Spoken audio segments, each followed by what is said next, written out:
Внушите, чтобы я была здоровой. Внушите, чтобы мой муж не пил.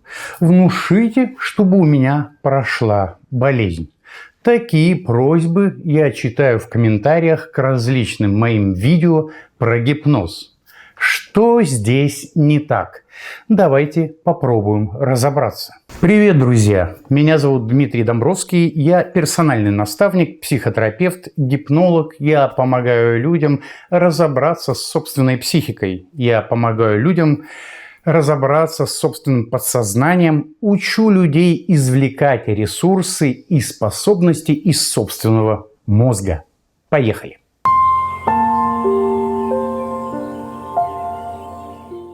Представьте себе, что вы открываете свой любимый поисковик и пишете или говорите в микрофон: «Окей, Google, сходи в магазин за хлебом».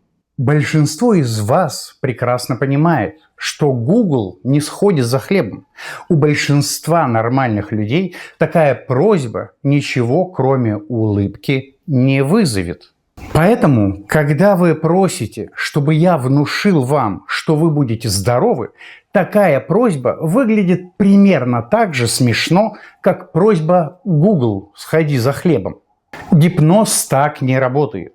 И именно из-за такого примитивного представления о гипнозе у малообразованного обывателя и возникает полное неверие в гипнотические феномены. Дело в том, что ваше подсознание не понимает абстрактных команд и образов. Быть здоровым – это очень абстрактное внушение. А вот, например, внушение «с каждым днем работа вашего сердца и всей кровеносной системы стабилизируется и приходит в норму» – это уже конкретное, правильное внушение. Вы перестанете бухать – это абстрактное внушение. А вот с каждым днем отвращение к запаху спиртного становится все более явным и более ощутимым. Это уже конкретное внушение, правильное внушение. Чтобы человек перестал пить, гипнотизеру необходимо сформулировать десятки различных внушений, которые будут адресованы конкретному человеку с конкретной историей болезни.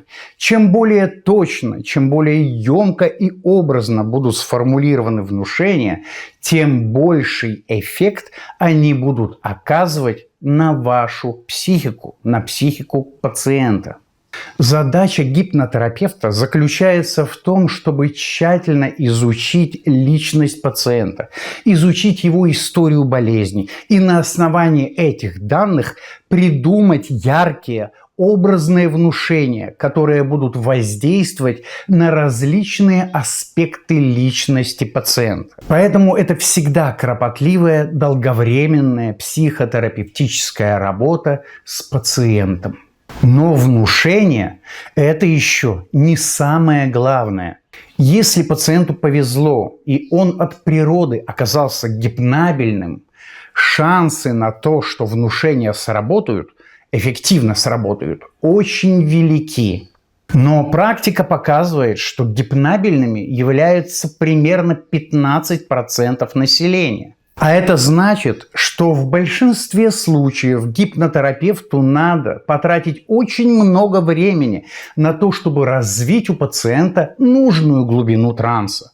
Ведь чем глубже стадия гипнотического транса, тем эффективнее будут работать внушения. Например, если человек входит в 30-ю, самую глубокую стадию гипноза, ему необходимо 1 или 2 сеанса для исцеления. А если он входит в поверхностную, например, 5-ю, 6-ю или 7-ю стадии гипноза, это значит, что надо потратить время на углубление транса, и эффект от внушений наступит, возможно, через 10, а то и через 20, а то и через 30 сеансов.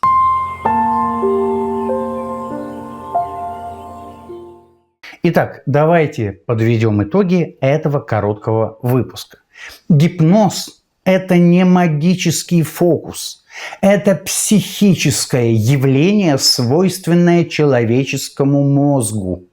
Люди, которые не прочитали ни одной книжки о гипнозе, но при этом оставляющие заумные комментарии под моими видео о гипнозе, выглядят глупо.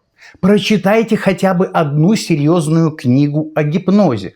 Например, «Нераскрытые тайны гипноза» Михаила Семеновича Шайфета. А уже после пишите свои комментарии. А то часто некоторые комментарии напоминают чеховское письмо ученому соседу. Помните такое произведение? Эффективность гипноза зависит от множества факторов, главное из которых это гипнабельность, глубина гипнотического транса и качество внушений образов. Чем глубже трансовое состояние, тем быстрее можно перезаписать нейронные цепочки. Чем ярче и образнее внушение, тем быстрее они станут новой реальностью для пациента. Подсознание воспринимает только конкретные образы, которые гипнолог должен упаковать в слова внушения. Большинство людей обладают слабой гипнабельностью, поэтому им трудно войти в гипнотический транс под гипнотическую индукцию, под слова гипнотизера. И это значит, что если человек хочет исцелиться от чего угодно, этот человек должен любыми путями развить в себе способность входить в трансовое состояние. И не обязательно с помощью гипноза. Есть масса других способов. Мне кажется, я объясняю сегодня какие-то азбучные элементарные вещи, но, возможно, многим они помогут. Именно поэтому я считаю самогипноз более выгодным методом, нежели просто гипноз. Когда вы выбираете гипноз, вы зависимы от гипнотизера. Когда вы выбираете самогипноз, вы полагаетесь только на себя, на свои способности. Напомню, что для освоения самогипноза необходимы всего две вещи. Вы должны самостоятельно научиться входить в трансовое состояние и самостоятельно научиться формулировать и инсталлировать программы, образы, команды. Например, в свое время, за полгода, я избавился от фобий, которые долгое время с детства портили мне жизнь. Я избавился с помощью самогипноза. Самостоятельно.